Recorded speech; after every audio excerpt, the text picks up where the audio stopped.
Remember Nigeria's Bring Back Our Girls campaign? It was only 2 months ago.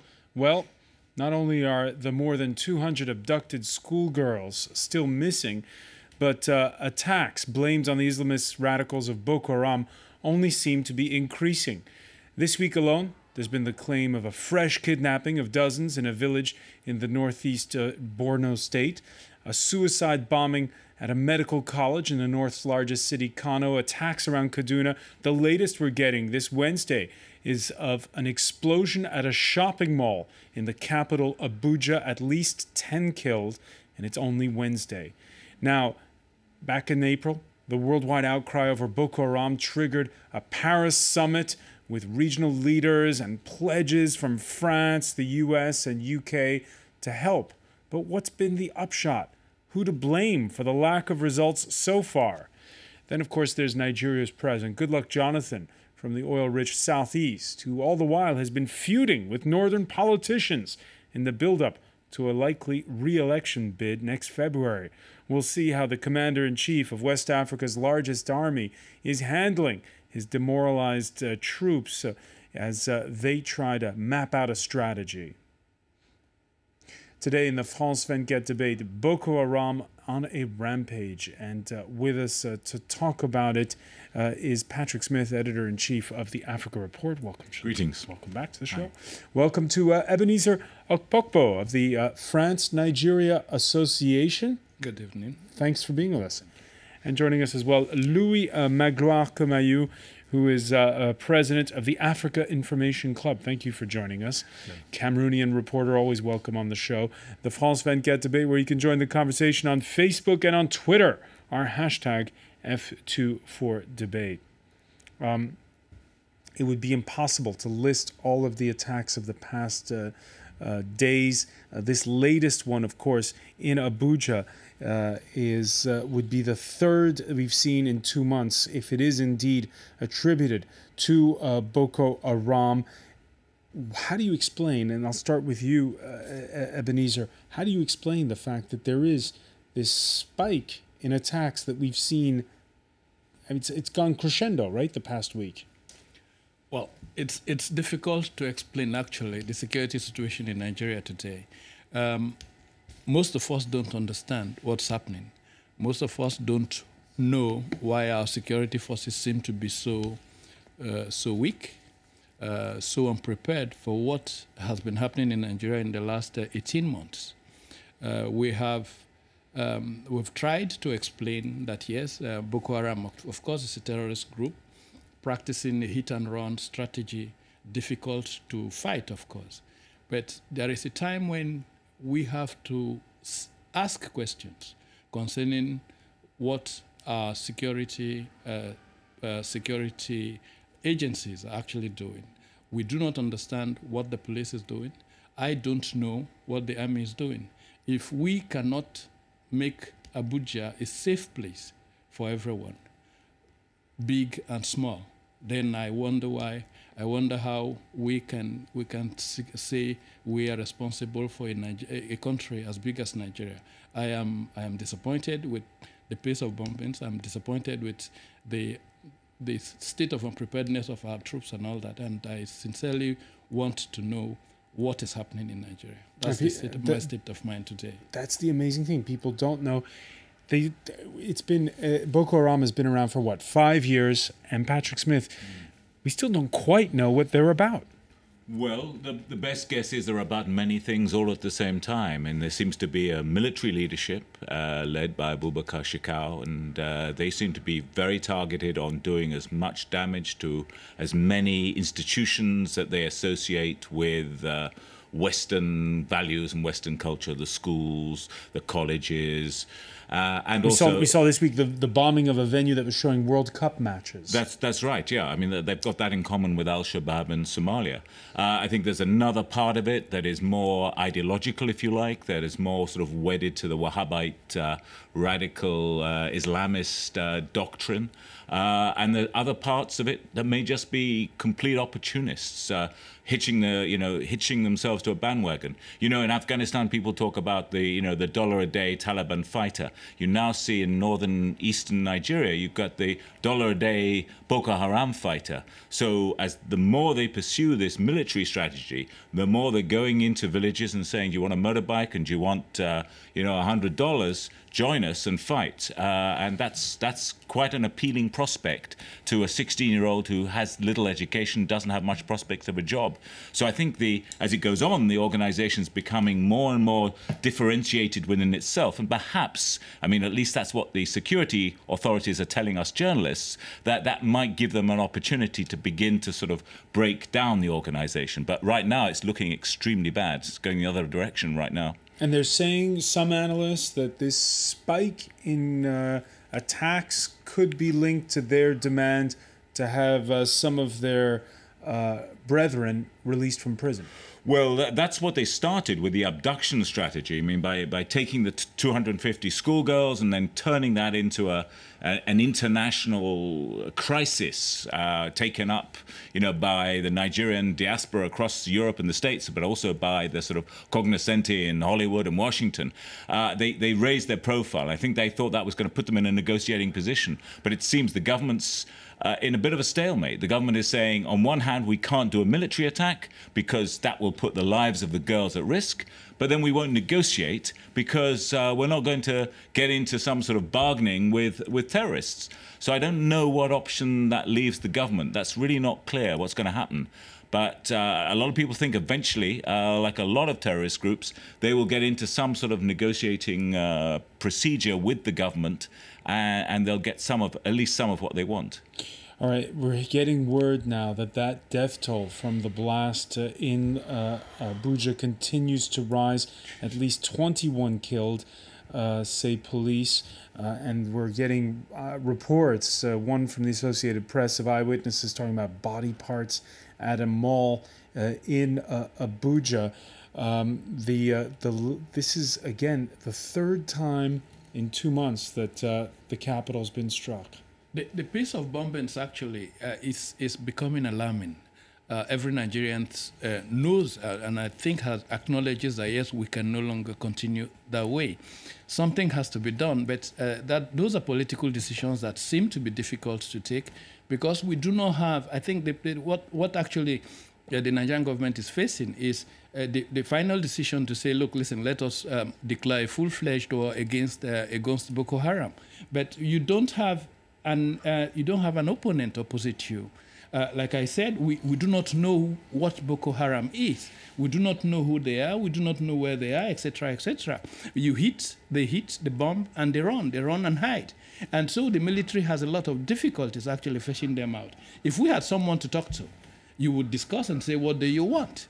I think that I remain convinced that the idea that, yes, the northern part of Nigeria or Nigeria should be declared a Sharia state is rubbish. It's absolute rubbish because no Nigerian, 50% of Nigerians or probably 80% of Nigerians wouldn't want in Nigeria becoming a Sharia state. The second reason I think that's making the bombing's pace increase is the fact that we are marching towards the presidential elections. And the objective of the Northern elites is to make sure that President Jonathan, let us say it, and I have been standing on that position for some time now, is to make sure that President Jonathan does not go for a second term. And that is the underlining point. They do not want a Southerner to go in for a second term. Right, let's talk about that. Let's talk about that aspect of it later, because that's very important. The aspect of the politics and how much the politics are spilling over into the violence.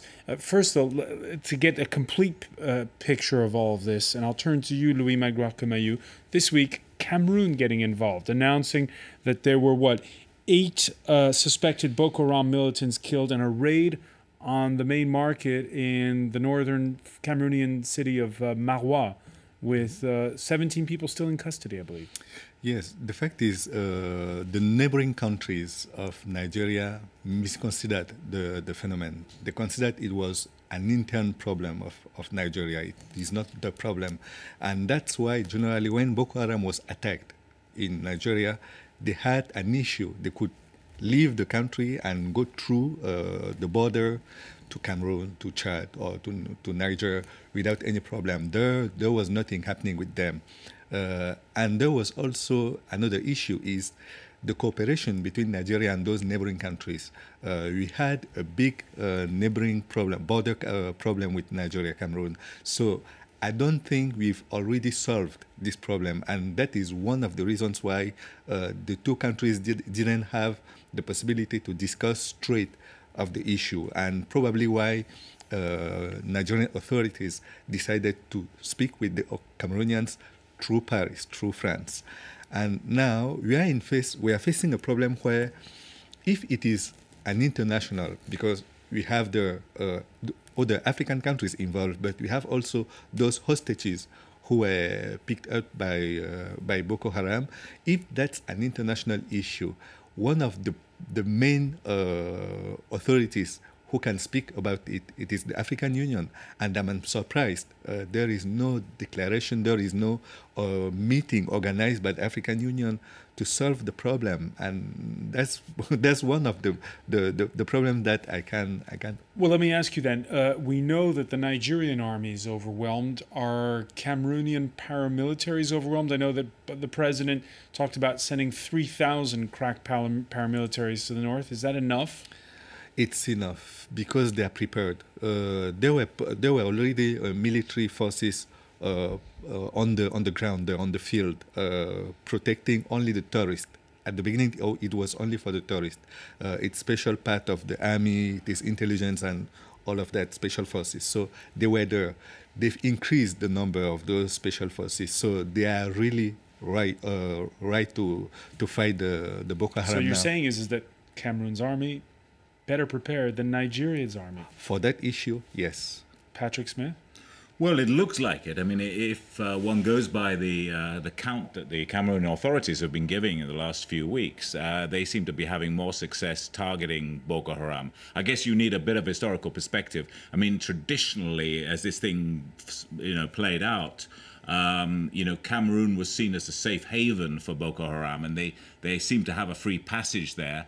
And the deal, it seemed to be that if Boko Haram didn't trouble the people of Cameroon, the authorities in Cameroon would not trouble Boko Haram. And I guess what happened after the Chibok abductions, and then Jonathan came here to Paris to meet with François Hollande, same time as President Paul Biya, and then some hard talking was done, and the agreement was that Cameroon would work much more closely with the Nigerian authorities. That may have happened for a few days, but I mean, the fact that these attacks are still going on in Chibok, over the weekend, 91 boys and girls, these are in their teens, were abducted from a village quite close to Chibok and presumably taken across the border to Cameroon. So I think there's a lot of security cooperation that needs to be done. On that very point, there's an added layer of complexity. A few hours ago, Nigeria's National Information Center, that's a government agency, denying there had been abductions, the latest spate of abductions that you're